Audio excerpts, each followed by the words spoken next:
In this episode of the Texas Private School Podcast, Fort Bend and Second Baptist meet again under threat of elimination.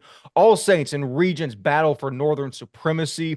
Can Lubbock Christian knock off the old guard of Dallas Christian? Can Covenant shock Holy Cross? And does the Brazos Valley team of destiny move on to the finals? All this and more in the semifinal preview of the Texas Private School Podcast.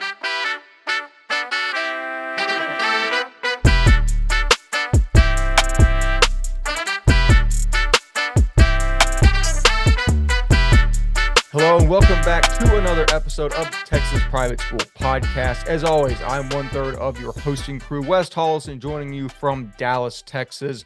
Walker Lott calls in from the south in Brazos College Station. Ryan Schroeder calls in from north of the Red River in Oklahoma City, Oklahoma. Gentlemen, the end approaches rapidly, but we have one round before the state championships, and we have a ton of fantastic matchups on Slate. Walker, I'm incredibly excited to get through all of these. But before that, how has the past week been in Aggieland? Any anxious thoughts leading up to the Red River rivalry, et cetera, et cetera? Dude, it's gonna be a fun time. I know probably half our audience is on our side, and then half our audience is on the other. It just depends on where they're located. Then there's the Ryan Schroeders of the world that are just living in Oklahoma. Well, You I- know, I'm just I'm just confused. You called it wrong. You don't even know your own rivalry. It's the Lone Star Showdown, not the Red River rivalry. What are you doing? Oh my oh gosh. The no, clownage is going to go to a high extent. Lone Star Showdown. oh Get it right. That's all I'm going to no, say. That's all I'm going to say. Wes. Don't know your rivalries. Sorry. And you didn't pick That's up how on it little either, I think Walker. about the University of Oh, Texas is that oh. Oklahoma is a greater rivalry to Texas A&M. We played them more recently when we smacked the dog out of them in the 2012 Cotton Bowl. See, Good I know things. gracious. Um, Gracious. I'm glad I yeah, picked up on that. we We're don't going to we get don't we don't clowned. think we don't think about you at all. The little brother stays south of Austin, and they'll be in for an interesting awakening. Walker Lott, back to the Lone Star Showdown and all Yes. things that entail. No, it's exciting. It's a lot of storylines going into it. Is Quinn Ewers 100%? Is he healthy going into it? There's a lot of questions about that. How is the team gonna be? How many people are they gonna stick inside Kyle Field for this one? A lot of exciting things coming down in College Station right now. So it's gonna be exciting to see if everything comes to fruition. Fun times though. Okay, so Walker, here's my fear of the game is I am scared that we could see like a 30-35% split of Texas fans in Kyle Field. And what makes me nervous is I'll go back to ticket pool. Everyone that follows A&M knows that ticket pool for this game was an absolute disaster. Yep. But what seemed to have gone on is there were a lot of frats that pulled Boo. massive amounts of guest tickets for their fraternal brothers in Austin, which that goes against about every Aggie Everything. honor code I could imagine. But Just shame on you, awful. shame on all of you. This is But why we Walker, shouldn't have if I frats on walk, campus. Just kick them off campus because of this hey, stuff. listen, man, join a frat, rent a friend. But we, if I walk in there and there is, if our student section is like 30% burnt orange, I'm not going to leave because those No, tickets are worth a lot of money, but I will be right. very upset. No, I'm with you too. I'll find a way in, and we might. I don't know. We might have to go to war. You know what I mean? It's just we got to kick them out, and if that's the case, um, I will be very disappointed in the Aggie students, but I could definitely see it at least being like 20% orange just because of money, and on the non-student section side going orange a little bit here and there, but you'll at least have the band. You'll have the Texas band and have them in that little corner, and that'll at least be orange. But overall for the game, man, because we are also a college football podcast, maybe stay tuned to the spring where we just talk other things. But um, I could see it going either way. I honestly don't think either team is good. I No. think we're both like I think Texas hasn't played anyone. I think they're not going to have a healthy Quinn Ewers versus a team that A&M's defense is not to the standard we expected them as the weeks go on, and an offense that is still not truly like elite. Like they have great moments and then they have rough moments. So like I don't know. I could see it if I was a betting man. I could maybe go Texas's way because I think their defense is pretty good. but as a true-blooded Aggie, like it's gonna be, I think we win by one's maybe 10 points. That's what I'm thinking. A touchdown and a field goal. Texas is a 6-point favorite in College Station right now. I think that line's accurate. I think I will be doing the emotional hedge play that I do every year with Arkansas, where I hypothetically bet on Arkansas to win. So either way, I'm somewhat happy. And usually every time I do that, A&M wins. So we will see. Ryan Schroeder, you can, as an impartial observer, any thoughts on the Lone Star Showdown? Well, I'm finally looking at the CFP. They're doing the top 25 right now, Ooh, and they just put y'all at 20. that makes So sense. it's interesting to see how it's all going to turn out. But overall, yeah, not a lot of thoughts. My thoughts are reserved to whether Oklahoma State can get their first conference win Mm. against the two top picks in the NFL draft. But whether that's true or not, we'll hopefully figure that As out on Friday. as an Oklahoma State graduate, do you think they should have played Bedlam still, or what are your thoughts on that? I don't know. I mean, I don't know. I think it's cool to get rid of it for a couple years or however many years we do it for. Yeah, We're having Bedlam basketball on Paycom, so that's not going away. Bedlam wrestling's the day before. We're gonna play them baseball still. It really will only probably be football. So that's okay then.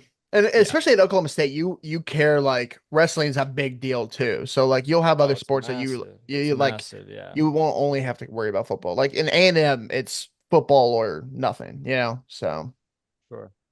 We've also got to give a hat tip to your hated rivals, Ryan, Oklahoma, for actually keeping us in the hunt for an SEC title spot. Because if they thank you. didn't Crazy. just Yeah. embarrass Crazy. Alabama, so yeah, only Crazy. time you'll ever hear me say Boomer Sooner. But thank you to Oklahoma for keeping us in a much undeserved race for the SEC title.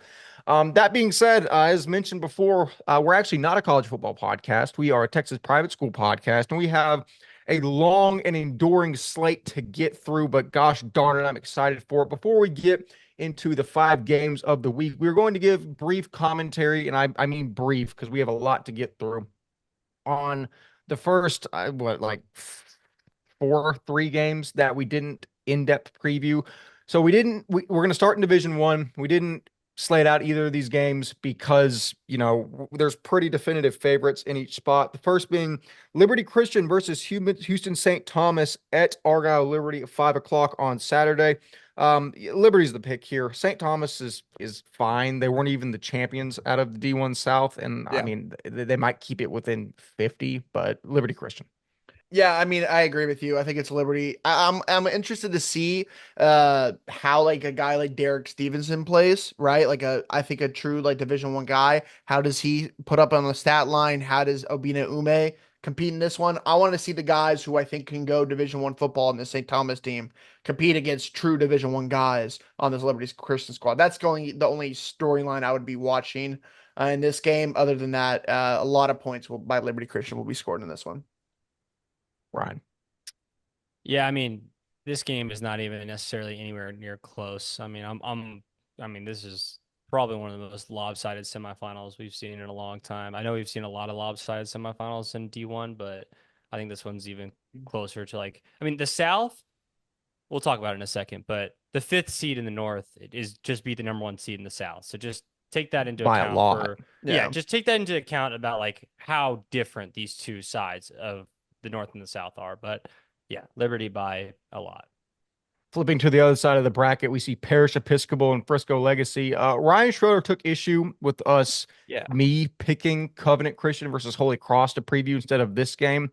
Ryan, let's just air out your grievances now regarding not putting Parish Legacy on the script in favor of Covenant Holy Cross. We'll obviously get to the Holy Cross game eventually. But I'm gonna tell you right now, that game is, in my opinion, not going to be anywhere near any close. And I know Wes and Walker obviously probably think that Parish Legacy is not going to be anywhere near close. And I can understand why. You look at the last game they played, and I was there in person, and we lost by what is that? I'm not great at math. That's It was 28 points. 29, I think. 29 points. 29 points. That wasn't close. I understand that, but at the same time, the way things have changed for Legacy and the way things have changed for Paris too, since September 27th. Obviously, both teams have kind of gone in a positive trajectory. Parrish has really gotten into the mold of what they want to be. I mean, their elite offense is truly, putting them at an advantage over most every team. And their defense obviously is lackluster compared to other Parrish teams, but they're still making up for it on ends and when it matters, like they did last week against Prestonwood, when they really made it count when it mattered. But the true thing I wanted to talk about was just, yeah, this Legacy team can go band for band with this Parrish team. And the time when Legacy played Parrish, hold on. The time when Legacy played Parrish last time, it was Ian Pulte's team, and now it's Luke Lawrence's team. Luke Lawrence came into that game. I'm pretty sure that's when Ian Pulte got hurt. But Luke Lawrence has taken over. It has been basically his team from that point on. Luke has really stepped up. He's a junior, obviously, right? He's been playing really, really well. And overall, just a lot of the other facets of how Legacy is. There's a lot of things that I'll obviously point out. The offense-wise, offense to offense, apples to apples, I realize Parrish is much better. But special teams-wise, is Legacy is far better. And then defense-wise, I think it's pretty comparable in some aspects. I think Legacy's defense, you could even argue, is better in some facets. But all that to say, obviously, if you really want my true opinion, I think Parrish is going to win. I don't. To think that game will be as big of a blowout as the Holy Cross Covenant game is just blasphemy. Because I understand what Parrish just did to Prestonwood, but Legacy kept it close with Prestonwood. Legacy played really well against Parrish for the first part, and Luke Lawrence, give him a chance to prove what he can do by himself with this team, instead of now knowing the game and now knowing that he's been the starter for however many weeks. We'll see. I mean, you can definitely make the argument that Parrish's defense couldn't stop a strong breeze. And looking at the point totals against them, seeing especially Pius putting up, 27 in the first half. And especially with how good that Legacy offense looked when you saw them, Walker. I mean, but that's also like Parrish has had some problems, but also remember, Parrish wasn't playing guys like Pyle and Darby and their top athletes on defense against Legacy. They're doing that now. They've now realized like all chips are in the middle of the table. Like this is win or go home. I don't know. I think that the point differential between Legacy Parrish and Covenant Holy Cross will be close. I mean, I'll fall in that sort if I'm wrong. We're all in agreement that Parrish is going to win. It's just semantics now by how much. I still think it's a 30-point game ish. You can also make the argument that Sawyer's banged up, but he was banged up last week and had a career performance. I don't know. Walker, those are my thoughts. I'm curious to hear if you differ in any aspect. No, I think you are correct that I think the weakness of Parrish this year is definitely their defense. And I could see, of course, Frisco Legacy scoring on them, but this isn't the Antonian defense, right? They're not going to leave guys wide open like Antonia did for 4 straight drives. Like this is going to be a defense that is at least going to be combative. And I like Luke Lawrence. I like the team, and I think they have weapons.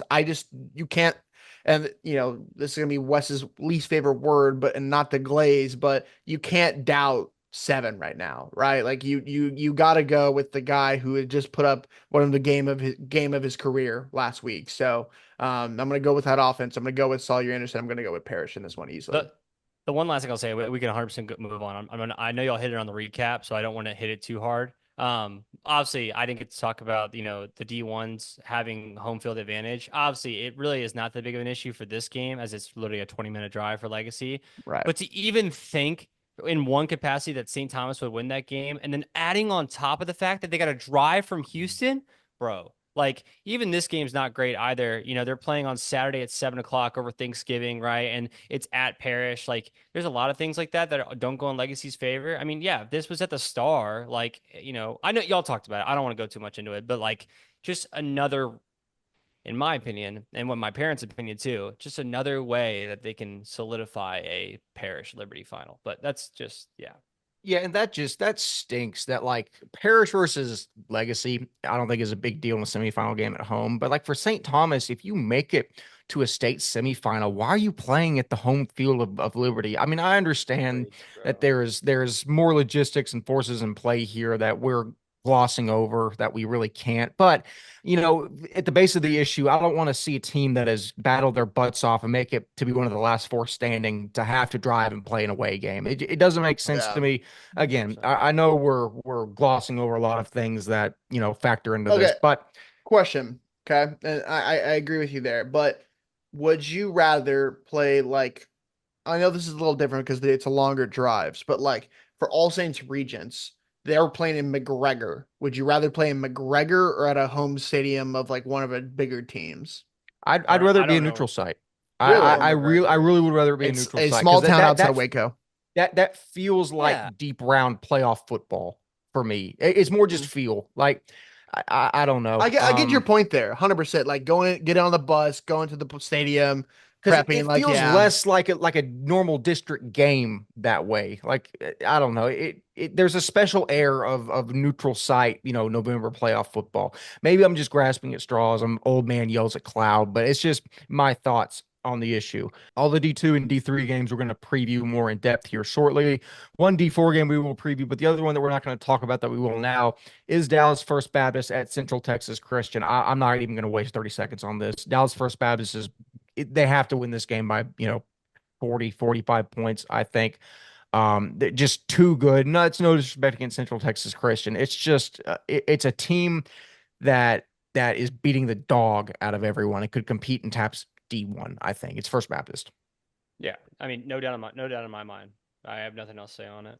I will say this. I 100% agree with y'all. That is going to be my pick as well. But like I said on the space and last episode, this game is a interesting one because if Central Texas somehow in some way makes it a three-score game, right? It makes it closer than what we expect.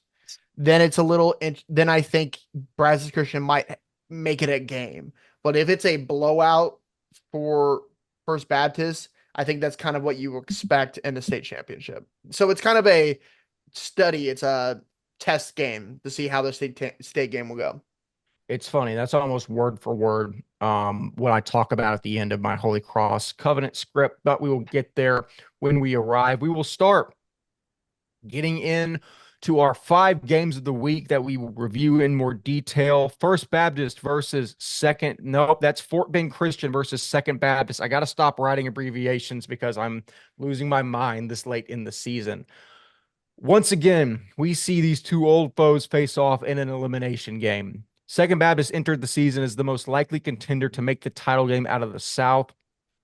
And it was very hard point to argue with Cannon Toon entering his junior season at quarterback, Bryce Butler looking like a Division I prospect, and Langston Davis running like a madman. And that's the way it looked through the first 8 weeks of the season until Fort Bend knocked them off 34-28. Fort Bend started one bookended by a 56-point loss to Liberty Christian and a 24-point loss to Tomball Christian Homeschool. But following that embarrassment, they've ripped off 7 straight wins and an undefeated district championship. Cole Whidden, Blake Hamilton, and Tyler Curry have emerged as stars for the Eagles. The first time around, the Eagles won without scoring a passing touchdown as Cole Whidden ran for 3, Darnell Smith for 1, and Cannon Campworth for over 100 yards. However, we've received word that several key players are very banged up for Fort Bend Christian. But I've learned that it is very unwise to bet against the Eagles in November. But I never claimed to be a wise man. I'm taking Second Baptist here. I know that's crazy, and I know I have doubted and bet against Fort Bend Christian all season. In the first time they played against TWCA in the district finale, I just think, as our good friend Jack Klosek hammers home, that it is hard to beat a team twice, especially I don't know if Curry's able to go. There's another dislocated shoulder on that team. If there's any uncertainty surrounding Fort Bend Christian, I got to take Second Baptist. That hurts me. I'm the biggest Fort Bend Christian homer when we get into November. Ryan accused me of the G word like 4 times talking about it last episode. I'm taking Second Baptist. I'm taking Cannon Toon and company to get their get back. I think that the Eagles of second can take this game. Walker. Yeah, I need to go get a prop. So Ryan, I'm gonna pass this game on to you very quickly. Well, I would have had a prop myself, if I'm being completely honest, but mail takes more than a day to get here. So I think you know where I'm going to go. Obviously, last week's fiasco really put me in the limelight to support a team that I truly thought was going to have a run and thought they were going to have a run even after some of their losses this year. Obviously, one of the games of the year, not game of the year, it's kind of a crazy thing to say, but a really good game this year was the Second Baptist Fort Bend game the first time around. And obviously, that went in Fort Bend's favor. Fort Bend has really had a year that some would document as like the 2022 year, right? Where it was just one of those years where they're on their grind. Like this is when they feel like they're in in the flow state at the moment. But the flow state's going to come to an end, and it's going to come to an end at the Second Baptist Eagles. I mean, it comes down to a point where there's one team that's been prepared all season to make the state championship, and there's one team that's been prepared all season to hopefully make a comeback to the state championship, or make a run like they did in 2022. One team's prepared, one team is there for the show at the moment, and I think Second Baptist is there to stay. So I'm not gonna say it's an Eagle party, but we might save that. But it's a Second Baptist party for sure. Walker. Yeah, did someone say an Eagle party? Um, yeah, There's two Eagles, so I can't say it's Eagle party. absolutely an Eagle party. Give me Second Baptist. But yeah, give me Second Baptist in this one. Like you kind of said, I can't really bet against the Eagles in this spot. I think after the big win over Brownsville, it came away impressed, and I think they're back on track after playing a close one against TWCA and losing by 7 to Fort Bend earlier. I just kind of think they're going to respond well. I think they're going to be coached well, and I think they get the job done here. I kind of think this is the game where a Bryce Butler kind of shows like why he's that good and why he is one of the best players in TXPS. And with Langston Davis going to be back this week, I think that's going to be even more special. So give me those guys. Give me Cannon Toon. Give me the Eagles from Second Baptist. One last thing. This is gonna be really ignorant. But like, dude, I don't think the St. Joseph Brownsville St. Joseph's win was a good win. Like theoretically, they won what they're supposed to win by. You know what I'm saying? Like Brownsville St. Joseph. I know I picked them first round, but like they're still not that great of a team. They had one player who was just the best player in that entire district, whatever. Like they have one player. He's like Claudio Torres is by himself, just a great player. That team overall is not that good. So like in the grand scheme of things, Second Baptist won by 19. If you're looking at it from an entire perspective, like Second Baptist has to show up more than they did at St. Joseph's in this Fort Bend game because Fort Bend's going to come at them like that. You know what I'm saying? Like, I don't know. That's kind of how I see things with this. Yeah, I think that's fair. I think it's fair to say that they handled business in the way that they should have. It was a 1 point game at the half, so really it was close. I think St. Joe's they were better than what we had seen in previous years where they destroyed everyone in district and then got, blitzed round one. So they're better than previous years, but also not the standard by which Second Baptist measures themselves. But regardless, they won. We're all three on the side of the Eagles from Second Baptist. That makes me nervous. And of course, it means Fort Bend will end up winning, and we will see all of our nice faces on Fort Bend's Barstool. Looking forward to that. We will now move on to a northern matchup in Division II. Austin Regents versus Fort Worth All Saints. I know Austin isn't in North Texas, but that's the way the districts are. Cry about it. Regents has continued a tradition of excellence, going 11-1 on the season thus far, with that only loss being to eventual SPC 4A champions Kincaid. Sophomore quarterback Jack Devine has been a machine this year with 34 passing touchdowns, 12 apiece to juniors Cade Millington and Blake Smith. Regents has also allowed an impressive 15 points per game while scoring 44.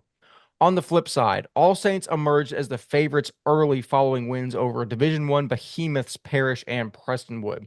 The Saints are a perfect 12-0 on the season in large part due to the efforts of senior quarterback Gavin Parkhurst. Parkhurst has accounted for 44 touchdowns on the year. 17 of those through the air have found 6'5" Boise State commit Comonte Williams as Bryce Anderson and Hudson Resor round out an elite passing attack. Cole Powell Freeman has gotten it done on the ground as Dalton Knapp and Jacob Bay Nord round out what might be the best front seven in the division. I'll keep it short and sweet. Both of these teams have played the best in TXPS. All Saints beat Parrish and Prestonwood, and Regents lost to Kincaid. I know all of these games were early in the season, but I think it means that All Saints is battle tested. If the Saints can keep the personal fouls under 17 in this one, I would pencil them into the title game. I from a talent standpoint, it's All Saints, and it's unquestioned. Coach Beck does a fantastic job every year amassing what usually is the most talented team in the division. Regents also has their fair share of talent with Divine, Smith, etc. It's going to come down to can All Saints play disciplined football. I know it's cliche with All Saints at this point, but we've seen in many spots where they shoot themselves in the foot with stupid penalties. And you can get away with that with a team like Brook Hill, but not against Regents. I know I just said all Saints are going to win. I think they're going to win. They just have to make sure disciplined football is played. They keep their feet under them, but I'm still taking the Saints. Walker Lott. Man, this is gonna be a fun one. This is the game I will be at on Saturday at noon out in McGregor. It'll be a fun one. I'm excited because I think this is gonna be a competitive one. Regents when it comes to playoffs, they're probably one of the most historic programs. They know how to win in playoffs. It's been their standard for years now, a decade almost even. And so it's kind of what you expect for them to compete. And I think might be since the Parish and the Preston ones, this might be All Saints' toughest task they've played. You have to remember, yeah, you talk about Parkhurst accounting for 44 touchdowns on the year. Jack Devine is thrown as is accounted for 45. Like he's had a Mhm. phenomenal year as a sophomore.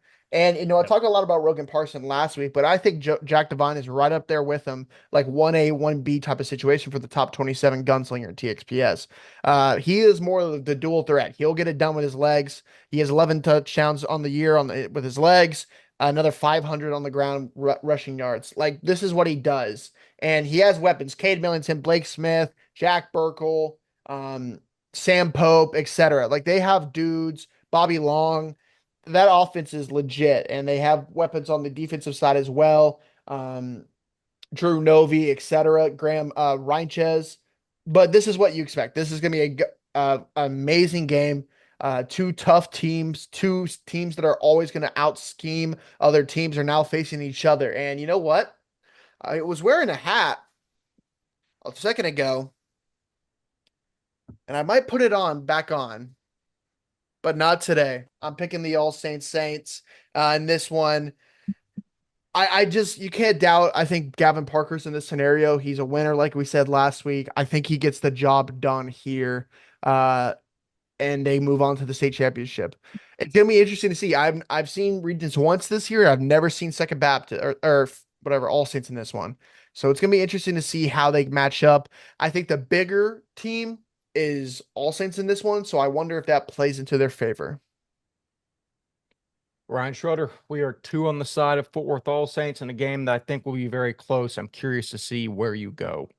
I'm actually really excited at this game. This game just truly screams like playoff football. Two teams that Yep. basically went nearly perfect. I mean, they both went perfect when you think about it against like Taps teams, whatever. I mean, the Kincaid loss is the only loss, and Kincaid is in that same category for top three, top four team in all of TXPS. So like, there's no fault for the way either of these teams have played this year.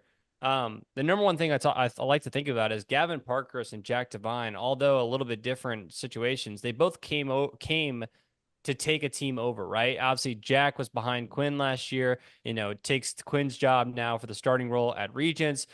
Gavin switching over from TVS over to All Saints takes the job there. Like both guys came into their own of these different squads, obviously different situations. But with all that to be said, they've both had an incredible years. But the supporting cast is truly better on All Saints, and I think that's really where it comes down to, right? The amount of guys All Saints has, when it comes to just the defensive side of things, as well as just the dudes, like you said, Wes, that they brought in. I mean, this is a talented squad. Regents has had a great year as well. I mean, there's a lot of talented guys on this squad. Blake Smith was one of my, favorite guys watching this entire year, just with the way he played. And overall, I truly think that All Saints just had an incredible year. Literally, you could call it a top three here if they end up winning the state championship as well, up there with Liberty and Kincaid. And with that being said, with my brand new polo I just got this week, Hey. make sure to tell you right there, All Saints, appreciate y'all. That's another state championship appearance for the boys from Fort Worth. Yeah, full disclosure, I got those polos literally week one of the season, and it has been sitting in my closet for the last like 12, 13 weeks. I was like, oh, we need to get that to Ryan. So yet again, shout out to All Saints and the Letterman's Club. I've worn that polo to work like 6 or 7 times. They're very solid. That's not why we're picking them. I want to make that very clear, but All Saints, we all picked to move on. The next game, Lubbock Christian versus Dallas Christian, moving down to Division Three. The three-time defending state champions have quietly gone 9-2 this season, absolutely blitzing a poor district schedule. except for Dallas Covenant, where DC escaped with an 11-point win. The strength of this Chargers team is certainly their backfield.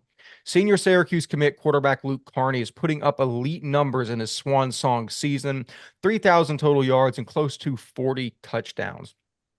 SMU offered senior running back Titus Muse has garnered 1,500 yards and 23 touchdowns on the ground, while senior wide receiver Dylan Turner has been Carney's favorite target through the air thus far, with 670 yards and 7 touchdowns. Senior linebacker Darius Roberts leads this team defensively with 82 tackles and 5 tackles for loss on the season, as Big Gary Jefferson will certainly be lurking as well. Let's turn our eyes out west. Walker Horn is one of the better quarterbacks in the state, and Lubbock Christian has absolutely blitzed their schedule as well up to this point. 10-1 on the year and exhibiting a similar margin of victory over the subpar teams, All Saints and Pantego, that Dallas Christian has. And that being said, I'm going to take Dallas Christian. I did this, and I'm not taking them in a blowout like I normally take Dallas Christian teams. I think this is a very even matchup. I haven't seen Lubbock Christian this year. Walker has. I think he came away impressed, obviously, with Walker Horn and the rest of the guys on that squad. It's just Dallas Christian still has dogs, and we haven't talked about them as much this season because of how good Holy Cross has been and taking a bit of that limelight. But we still cannot forget that the South runs through Mesquite, or the Division III runs through Mesquite until proven otherwise. I'm rolling with the Chargers. Walker, I'm curious to hear what you think. No, this is gonna be a fun one, man. I'm really excited about this one. I'll give a little bit more about the dudes over at Lubbock Christian because I've seen them. Welker Horn is the guy who is going to Trinity. He's committed to Trinity, but man, I know they're one of the top D3 programs in the country, and it's a great place to go with academics and all that. But man, he can go way higher, in my opinion. I think he absolutely can. So it's going to be interesting to see if he does. But around him, there's some weapons for him. Keaton Lee was a guy during that Covenant game that would just showed out and shined, his main target on the outside, 6'2" wide receiver. Ryder Scott was a lockdown corner, the senior at 6'1", maybe probably looks like 6'2", man. He's a long, lanky corner that is going to be interesting to see how he lines up. Like, I'm guessing more Dylan Turner's on the inside, so maybe not that matchup, but whoever is their outside guy. And guys, I didn't even get to see Day Atkins and Cooper Carthel when I watched them play last time, but those are two other big weapons for Lubbock Christian in this game. So it's going to be interesting to see how Lubbock Christian matches up because I think they have the dudes, man. They might have a more balanced team than Lubbock Christian, but I think that, it's hard to go against a guy like Luke Carney, Titus Muse, and their offensive line might be the biggest Lubbock Christian has seen all year, right? So when you combine all of that in a guy who is looking like one of the best players to ever come out of Dallas Christian, it's hard to pick against him, and I'm not going to. I'm going to pick Dallas Christian in this one. Luke Carney looks impressive. I think, he kind of like Gavin Parker's a second ago. There is not a better winner and taps than Luke Carney, which I think I saw a tweet the other day that he has the most wins in TAPS history. Like, he's a proven winner because he gets the job done. And I think we forget because of, it is the D3 and the Dallas Christian had not a great year, just not because they're still Dallas Christian, but like they haven't made noise like they've kind of done in years past up to this point. We forget to talk about Luke Carney because of how good this kid is. There's a reason he's a top 10 quarterback in the state of Texas. There's a reason a lot of colleges, Power 4 colleges have wanted to offer him, and he chose Syracuse. I think he gets the job done here, and I think he gets the impact win on his senior season. Give me Luke Carney and the Dallas Christian Chargers. Ryan Schroeder, 2 for 2 on the team from Mesquite. Which way are you going? This is going to sound really crazy. So obviously I've seen Dallas Christian play for years, right? Ever since high school, I was a huge Dallas Christian hater in high school, mostly because, as was I. There's Prince of Peace, which just wasn't competition back in the day. But then there's literally Dallas Christian, and Dallas Christian in every sport, every facet I was against. But I've come to realize how great Dallas Christian program was over all these years, right? We've seen them play in countless amount of state championships. We've seen guys like no other come out of that program. But this is an off year. This is a year where they knew that, they didn't have as many guys come in. And so in turn, they really didn't schedule the hardest non-district slate that you would see, like only Cornerstone. Prestonwood was a late ad, if I'm not mistaken. That was a Correct. late ad. Lynch fell through. Yep. And then Atlas Homeschool, Pittsburgh. I mean, a lot of these teams are not that competitive of what they used to be. Dallas Christian used to schedule some crazy non-district matchups. And I think that's indicative of really how their program just wasn't up to par of what they usually are of like Parish Episcopal, but not to the same standard. I think Dallas Christian has not hit the bar this year differently than what Parish hasn't hit the bar because Parish is still going to probably go to the state championship. In my opinion, Dallas Christian will not be going to the state championship. With that being said, Wilker Horn and the boys at Lubbock Christian Wow. are going to get it done. The reason why I say this mostly is because I actually think that Lubbock Christian is has less to play for, if you know what I mean. Like Lubbock Christian truly is coming in here with a non-district slate full of public schools in West Texas. They're coming in here with, the harder slate in district, to be honest. Like they had to play Colleyville Covenant. Colleyville Covenant is a better team than some would think. Obviously, I crapped on them earlier in the Holy Cross game that we're about to get to, but like in the grand scheme of things, another Final Four team that they beat. I haven't seen Dallas Christian beat anybody of that caliber. So with that being said, give me Lubbock Christian here on what is that? Is that what 29th? Is that Saturday or is that It is a Friday Friday? night. So Friday night at 6 o'clock out in Clyde High School near Abilene. Give me Lubbock Christian. I like it. I like it. It's a bold pick, and it's indicative of how much more competitive we think Division Three is this year. It'll be a fun time in Clyde come Friday, Walker. This last thing, if he wins that pick, which I'm guessing how the next couple of games go, that solidifies him winning the pick record. If he doesn't win that, me and him go into the state week tied probably, and that makes things interesting. Hmm. That will be interesting. I think I might be mathematically eliminated now unless I just start picking every game against y'all, which now isn't possible, realizing that we've picked all the same up to this point, except a little bit Christian. We'll see. I'll come up with some crazy strategy moving into state week.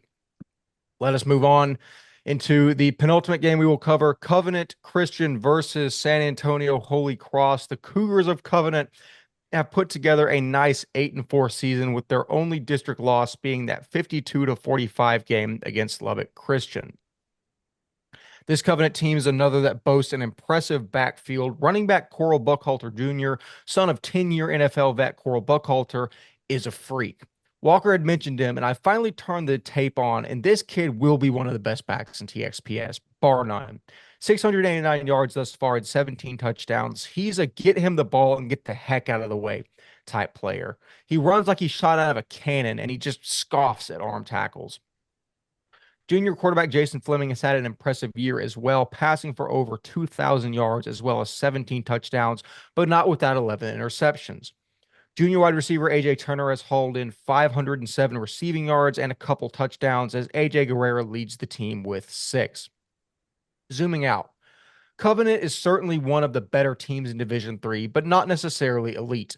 A good win over Dallas Covenant and a good showing against Lubbock Christian while they were banged up, but they got whacked by First Baptist, who Holy Cross beat handily. Speaking of the Knights, senior quarterback Gibby Alvarado is having an elite senior year. Over 3,000 total yards, 37 touchdowns to only 4 interceptions. This is the playmaker we knew he would turn into in his final season. Athlete Louis Lopez also shoulders the weight on the ground, rushing for 740 yards and 14 touchdowns. Alvarado has 2 elite receivers in Marco Gomez and Nick Hall, who have 900 yards, 12 touchdowns, and 840 and 11, respectively. You say, okay, but their defense can't possibly be as good. Well, they're averaging 8 points per game allowed with 5 shutouts on the year, so maybe so. And with guys like Marcus Perez, Andrew Ybarra, and Jose Lerma, not taking Holy Cross in this spot is insane. How badly they beat Covenant here, I think, sets my expectations for state. Within 3 scores, and I'm keeping an eye on Dallas Christian or Lubbock Christian to make a run. A complete blowout pretty much solidifies my state title pick. I said it off top. I'm taking Holy Cross. The more interesting thing is I'm interested in how much they win by, because like Walker said, for the other game in division I think that was division 1, no division 2, that we're looking at this game kind of as a measuring stick to see, okay, how's Holy Cross going to fare from the team on the other side of the bracket? Not to overlook or disrespect Covenant Christian at all, but from a media standpoint, that's what I'm interested in. Yeah. Walker, I'm taking the Knights to continue what is one of the better seasons we have seen in TXPS. Which way are you swinging? Um, why not the team from 426 San Felipe North San Felipe? Just what a year for them. They're 12-0 right now. They're gonna go to 13-0 with this one. A guy that you didn't even mention, Wes, who I think is gonna be one of their most important players is Patrick Ortiz, who leads almost. I think he leads taps with 9 interceptions through 12 weeks. He's having an unbelievable year. He's also one of their top receivers as well. You didn't even mention Isaiah Jackson Rice. Like they have so many dudes on this team. It's hard not to talk about all these guys on this team. And it's just when you have so many weapons, it's hard to lock this team down. And I think like I said, and y'all were like, "Oh, it's crazy, it's crazy." I do think Covenant gives them the toughest test of their season so far. They have not faced a true, I think, potentially Division One back in Coral Buckhalter. I think he's a true legit guy. I just don't think they have enough weapons, and they will not play the physical type of football that Holy Cross is known to play, right? Holy Cross will come at you, hit you in the mouth, and do crazy things on offense and some reverses and motions and all this crazy stuff, and it'll get in your head, and you won't be able to stop them. And I just think this is what happens every game, and it'll happen again tomorrow, or yeah, it'll happen again tomorrow, and they'll get the job done. And I think Holy Cross moves on to their second ever state championship appearance. Ryan Schroeder, is there any reason not to take Holy Cross in this matchup? So I mentioned it earlier. I thought this game was absolutely blasphemous because this game's not even going to be remotely close. And I said that because, yeah, I mean, I don't think Tullyville Covenant, although they are a good team, is not up to par to what Holy Cross is. Now, let me say this off rip. Holy Cross's district is probably one of the worst districts in all of TAPS. Like, truly, bar none, one of the worst districts, okay? And you're like, okay, then who has Holy Cross played? Why are y'all hyping them up with all this, like, defensive, however many points they've allowed per year? I mean, obviously the Antonian win looks really good now in the grand scheme of things because they were the number one team in the South, right? I just talked to about how the South really wasn't that impressive, but they're a D1 South winner that they beat by 30. And then the other game that we were talking about all year is probably being a game of the year, being really close, like because First Baptist and Holy Cross, do they clash heads? Holy Cross beat the D4 winner, basically, quote unquote, the D4 winner by 20 points. Like, let's not forget that the fact Holy Cross is running through these teams, right? So obviously the district is not up to par of what you want out of a competitive district, not even close. But the First Baptist win is really impressive. The Central Catholic win is impressive. The Geneva Burning win, it didn't even matter. They beat them by 54. And then Antonian to start the year off, the D1 South winner. Holy Cross is going to smack Colleyville Covenant. And it's not going to be close. I get that, they have, I get that Corel Buckhalter, is that you say his name? Corel Buckhalter? Very, very good player. Very, very good player. But it's the same thing as Claudio Torres at Brownsville St. Joseph. One guy cannot take over in this type spot because although they're really good athletes, teams like Holy Cross will take advantage of that and basically run you over. Yeah, I agree with that. I think people fail to realize that Holy Cross would be a Final Four team in Division One. Just think about that. They're gonna, I think because remember, let's say we put them in the South and they take Antonian spot and win that. Well, I think there's a decent chance they beat Legacy, in that game, and they make it. I mean, I'm just thinking, I'm simplifying the path, but or St. Thomas, or St. Thomas, by the way. Yeah, because St. Thomas is a Final Four team, but Legacy as well. I also kind of agree with you there. But I will stand. I'll stand on that take. That's just how good Holy Cross is. And to your point, even in a district that flat out is bad, they said we don't care. We're going to schedule the best teams in TAPS. We're going to schedule Antonian, Central Catholic, First Baptist, and we're going to destroy all of them in the middle of district. In the middle of district, the First Baptist game in the middle of district. You didn't have to care. No one cares. That is such a badass game in my opinion for both sides for taking that, and especially 100%. Holy Cross being like, yeah, don't care. We're not getting tested at all. Give us 100%. some competition and just ate it right up. It gives you goosebumps to think about. All that being said, We're all taking Holy Cross. We pray they're not looking past this opponent, but our eyes as well are turning to that state champion matchup. And if we're going to see a block party on 426 North San Felipe come the end of the season. But that will not conclude this episode, as we have one final game to get through. That is the Division 4 semifinal matchup of Waco Live Oak versus the Brazos Christian Eagles. 8-3 Live Oak and undefeated Brazos Christian will meet in Riesel at 5 o'clock on Friday to determine the South's representative in the D4 title game. Live Oak has had a fantastic first season in 11-man football. They swept their district with the exception of First Baptist, and they put up 21, which is about all you can ask for. In terms of common opponents, Live Oak lost to Legacy Prep 19-14, who Brazos Christian beat 43-14. Live Oak also fell to Central Texas Christian 20-12, whom Brazos Christian beat 29-12. Speaking of the Eagles, sophomore quarterback Cooper Murr has become exactly what quarterback whisperer coach Washington has envisioned, accounting for over 3,100 yards and 32 touchdowns. As a sophomore, I was content to run down and get a tackle on kickoffs. That tells you just how well Cooper Murr is performing in this spot. Big things are in this young man's future. Truett Godike and Jackson Caffey are the leading rushers and receivers on the squad outside of Caffey, with 1,379 and 1,100 combined yards, respectively. I've mentioned before that Coach Washington stated before the season that he felt this was the year that everyone is fully bought into the program, and you see exactly how that has materialized. 11 straight wins with an average margin of victory of 30 points. These boys ride for the brand, and I do too. Fly, Eagles, fly. Give me Brazos Christian. That was really good. And you actually said ride for the brand, which I was gonna do my whole thing about, but I'm gonna ride for the brand too. Give me Brazos Christian. Very excited about this team, man. This is everything that we thought Brazos Christian could be has turned into it. And they have turned into the team that we thought they could be. And they are winning games comfortably in playoffs. The Shiner win was impressive. I like seeing that. And I think they get the win here. It's so interesting. Like, we know nothing really about Waco Live Oak this year, so it's hard to be like, what players do they have? What players, things like this. So it's going to be interesting to see how good they compare.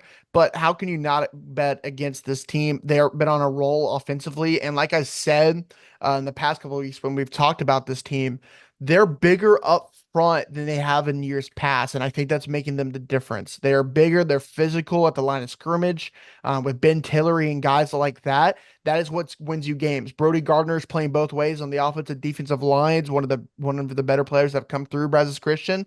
Like, this is the team I think that can do it and make to the state title game. For Waverly West's sake, for this whole team, our hometown team, I'm going with the Eagles, man. Shout out to the hometown team. 979 does it right.